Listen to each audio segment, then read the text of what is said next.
आपका अपना कल्पवृक्ष hospital Pilani, NABH प्रमाणित अत्याधुनिक हॉस्पिटल। मोदी दुल्हा हाउस, दुल्हन आप देखिए, दुल्हा हम सजाते हैं। चिड़ावा में नंबर 1 दुल्हा हाउस, क्योंकि यहाँ मिलेंगे आपको अनेकों प्रकार की वैरायटी। विश्वास का एक ही नाम, मोदी दुल्हा हाउस। झुंझुनू से बड़ी खबर, दिव्यांग कर्मचारी की बेटी से मांगी अस्मत। जयपुर के एक बाबू ने मांगी अस्मत। व्हाट्सएप मैसेज कर कहा फोटो भेजो, बोला असल में खूबसूरती देखनी है इसीलिए भेजो फोटो। कुछ दिन बाद बेटी सीकर पहुंची तो वहां पर भी छेड़छाड़ की गई। बगड़ और सीकर कोतवाली में 2 अलग अलग मामले दर्ज हुए। FIR करवाई तो दिव्यांग पिता को किया APO। झुंझुनू के राजस्व विभाग में चतुर्थ श्रेणी कर्मचारी को 27 साल की सेवा पर मिलने वाले चयनित वेतनमान के लाभ के बदले 3 कर्मचारियों ने उसकी बेटी से अस्मत ही मांग ली। उनके खिलाफ सीकर व बगड़ में मामले दर्ज हुए हैं।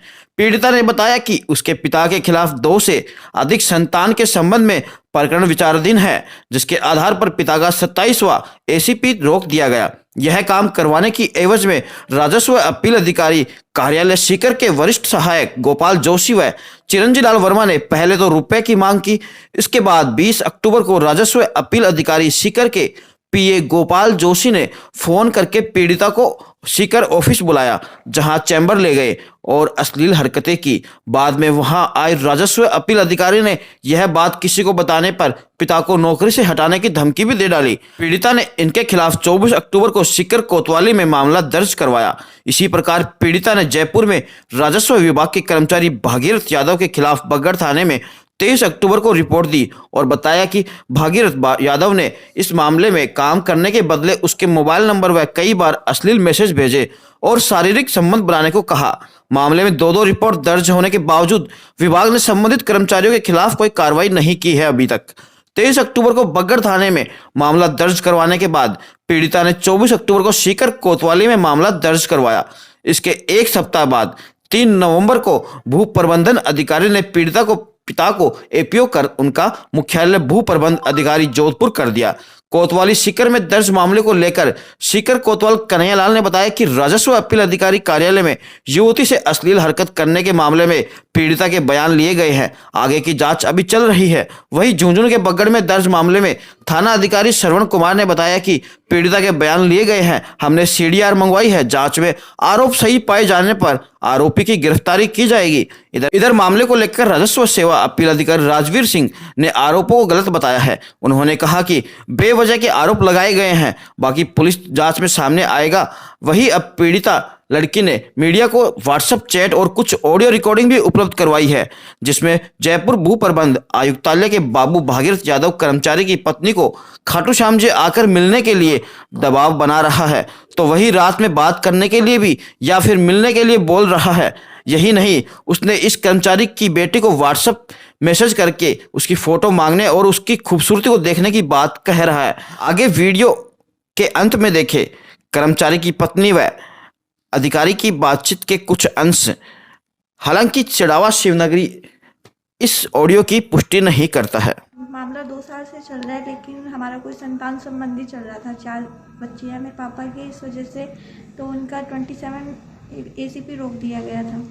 तो उस सिलसिले में हम लोग जयपुर गए हुए थे। जयपुर जाने के बाद में सर ने हमें हमारी एज सर्टिफिकेट बनाने के लिए कहा था। वो एज सर्टिफिकेट बना के हमने कमिश्नर सर को दे दिए थे। उस दिन हम घर वापस आए थे, जिस दिन हमने एज सर्टिफिकेट दिए थे, उसके अगले दिन वहाँ से कोई फ़ोन आता है, कोई भागीरथ यादव करके।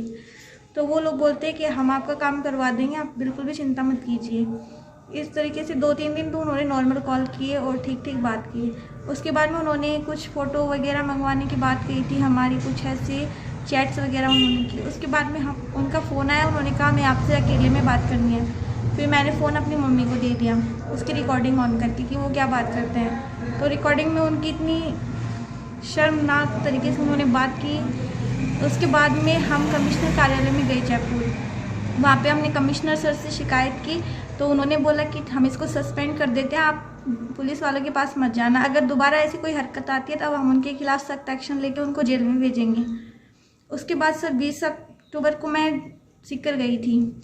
सीकर जाने के बाद में वहाँ पे गोपाल जोशी और चिरंजीव लाल वर्मा और एक उनके RW अधिकारी, उन लोगों ने पहले से तो हमें 2 साल से परेशान कर ही रखा था। तो मैं गई थी वहाँ पे, उस दिन उन्होंने कहा कि आपकी जो चिट्ठी है वो केबिन के अंदर पड़ी है, वहाँ रूम के अंदर रूम है, तो मैं वहाँ से सर आएंगे साइन करवा दूँगा, फिर आपको दे दूँगा। इतने में बेटा मैं तेरे को एप्लीकेशन समझा देता हूँ।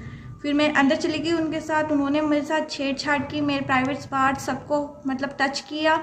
मैंने उनका विरोध किया तो RW अधिकारी राजवीर चौधरी का रूम के अंदर आना हुआ। मैंने उनसे शिकायत भी की, पर उन्होंने उल्टा मुझे ही कहा कि किसी को भी अगर बाहर बताया तो नौकरी से ही निकलवा देंगे तेरे पापा को।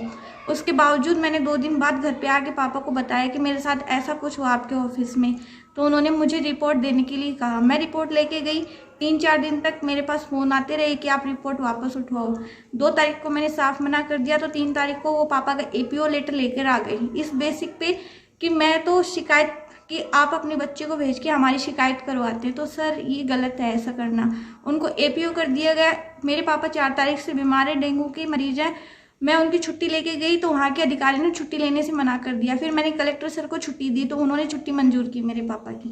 नंबर से उन्होंने मैसेज स्टार्ट किए थे। मैंने बगड़ थाने में जयपुर की दर्ज करवाई और सीकर थाने में सीकर वालों की दर्ज करवाई, क्योंकि जहाँ पे हरकतें होती है वहाँ पर ही रिपोर्ट डाली जाती है। सर मैंने बगड़ थाने में रिपोर्ट दर्ज करवाई कि भागीरथी यादव नाम करके एक व्यक्ति है, उसने हमारे काम के बदले में हमसे 45,000 रुपये मांगे थे। उसने ये भी कहा था कि मैंने कमिश्नर को 45,000 रुपये दे दिए हैं, आप मेरे को 45,000 रुपये जब आओ तब दे देना, और आप मुझे 1 नाइट स्टे का कुछ ऐसा प्रबंध करो कि मैं आपके घर पे आ जाऊँ, या फिर आप श्याम जी के मंदिर में आ जाना, कुछ भी एडजस्ट कर लो आप। सर मैंने सीकर भी दी थी एक एप्लीकेशन, सीकर वालों ने मेरे साथ छेड़छाड़ की थी, इसकी मैंने उनको एप्लीकेशन दे के आई थी सर को। मैं एप्लीकेशन 24 तारीख को दे के आई, मेरे बयान हुए थे 8 तारीख को। मेरी मम्मी है जो आंखों से विकलांग है और मेरे पापा जो पेट से विकलांग है, और हम 4 बहनें हैं। सर मैं जस्टिस चाहती हूँ, उनको जेल हो, उनको सज़ा मिले, नौकरी से उनको बर्खास्त किया जाए। ऐसे अधिकारी काम करने के लायक ही नहीं है डिपार्टमेंट में। 23 अक्टूबर को एक परिवादी आशय का आया कि सरकारी विभाग में काम करने वाले एक व्यक्ति ने हमारे काम करने के बदले में संबंध बनाने पर मजबूर कर रहे हैं। उन्होंने भागीरथी यादव जो जयपुर ऑफिस में कार्यरत है उनके खिलाफ आरोप लगाया, उसकी FIR दर्ज करके जांच जारी है। कुछ रिकॉर्डिंग वगैरह उपलब्ध करवाई, उनकी जांच कर रहे हैं। ये परिवादी झुंझुनू जिले की रहने वाली हैं, जिनके पिताजी का झुंझुनू में कोई न्यायालय में दावा चल रहा था, उसकी यहाँ अपील हुई थी। सीकर राजस्व अपील अधिकारी हैं, उनके यहाँ प्रकरण वहाँ से ट्रांसफर हो गया था, जिसकी उनके द्वारा जांच की जा रही थी। उसी दौरान न्यायालय में विचारण, ये राजस्व अपील अधिकारी के वहाँ विचारण के दौरान ही पीड़िता ने अपने साथ वहाँ कार्यरत PA UDI व अपील अधिकारी द्वारा छेड़छाड़ करने का आरोप लगाया है। उसको लेकर के 24/10/21 को थाने पर मुकदमा दर्ज कराया गया है, जिसका अनुसंधान किया जा रहा है। ये हमारे कार्यालय में कार्यरत है, चतुर्थ श्रेणी कर्मचारी है। उसके कोई द्वितीय ACP उसका गलत शपथ पत्र पेश करने 2 से अधिक संतान होने के कारण जो उसको वेतन मिला था वो उसके वसूली के आदेश हुए थे हेड ऑफिस से, उसके तहत वसूली की जा रही थी। उस मामले में उसने कुछ रिलैक्सेशन के लिए एप्लीकेशन दी थी, वो मैंने कमिश्नर साहब को भिजवा दी। इस तरह मामला हेड ऑफिस में आयुक्त महोदय भू प्रबंध विभाग के यहाँ विचाराधीन है।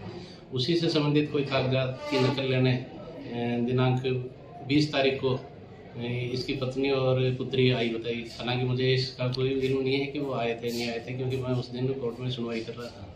इन्होंने आरोप लगाया मेरे 2 कर्मचारियों पर कि मैं उससे अश्लील हरकत की, चैम्बर में ले जाकर, साहब के चैम्बर में ले जाकर, और एक तो मेरे स्टेनो है गोपाल जोशी, एक चिरंजीव लाल वर्मा है, उन दोनों का नाम दिया कि इन्होंने गलत हरकत की, जबकि चिरंजीव लाल वर्मा उस समय वहाँ सेटलमेंट ऑफिस जो रानी सती के पास है वहाँ मौजूद थे। फिर उसमें मुझे तो पता नहीं, 4-5 दिनों बाद पता लगा कि इन्होंने कोई FIR भी दर्ज करा दी। उस FIR की कॉपी 3-4 रोज बाद मुझे मिली, तो उसमें ये भी आरोप लगाया गया कि इन साहब जैसे ही मैं हमको देख लिया तो उन्होंने कहा किसी को बताने पर मैं तुमको नौकरी से, इसके पति को नौकरी से हटवा दूंगा रिश्ते, जबकि ऐसी कोई घटना ही कारित नहीं हुई थी। ये पूरा चैम्बर बंद था मेरा। मैं आके इस चैम्बर में 1:30 बजे आया हूँ, 2 बजे तक यहाँ रहा, फिर मैं लंच में गया हूँ, तब तक कोई भी यहाँ पर मौजूद नहीं था, न मुझे कोई मिला कि कोई आया भी था या नहीं आया था। इनका मैंने कर्मचारियों से पूछताछ करी, इनसे शपथ पत्र लिया, इन्होंने कहा कि ऐसी कोई घटना ही नहीं हुई। उनको मैंने उस कागज़ जो हमने हेड ऑफिस भेजा था उसकी नकल दे दी, 10-12 आदमी यहाँ मौजूद थे, दूसरा स्टाफ मौजूद था, वकील मौजूद थे, पक्षकार नकल लेना थे वो मौजूद थे बराबर वाले कमरे में। उनके सामने वो आकर यहाँ से विदा हुई है। तो निहायत ही घटिया जो ये करतूत है, बदनाम करने की साजिश है, बदनीयती पूर्वक ये मामला इन्होंने दर्ज कराया है। ये बिल्कुल सिरे से खारिज होने योग्य है और पुलिस में इस मामले में अनुसंधान कर रही है। जो भी जांच में होगा एकदम साफ हो जाएगा। मैं वो आप बच्चों के पास होते हो, उनके पास ही होते हो? बच्चों के पास में भी है, उनके पास में भी रहते हैं फोन। तो नहीं, नाइट को तो उनके पास में ही रहते हैं, बच्चों के पास में थोड़ी ना रहते हैं कोई। अच्छा, उनके पास में रहते हो? बच्चे भी रहते हैं साथ में, बच्चे भी रहते हैं। हाँ, तो मैं आ जाऊंगा कोई कागजों के लिए, तो मैं रुक जाऊंगा, मैं दूसरी जगह है सो जाऊंगा। और आप है ना पैसा पानी के बहाने तो कोई इंसान उठता ही मात्र 1 मिनट का काम है, मात्र 1 मिनट का काम है। ये तो ये एक लालसा रहती है और लेना देना कुछ ही नहीं होता, एक लालसा है ये। और ये तो ये तो बस मात्र भी बहाने निकल गया। तो मैं ये कह रहा हूँ कि पेमेंट कर दिया और फिर उसको फिर उसने बुला लिया और फिर उसके अकाउंट के अंदर है ना मैं खुद ही डाल करके आया हूँ। रसीद को व्हाट्सएप करूँगी मैं। अच्छा, ठीक है। तो ये क्या डाला आप कभी भी ये 2 मिनट का टाइम है ना। अभी मैं ये नहीं करा कि अभी बताओ 2 मिनट का टाइम निकाल कर मुझे बता दो कौन सी डेट का क्या है क्या नहीं। अभी 10-5 मिनट बताओ मुझे।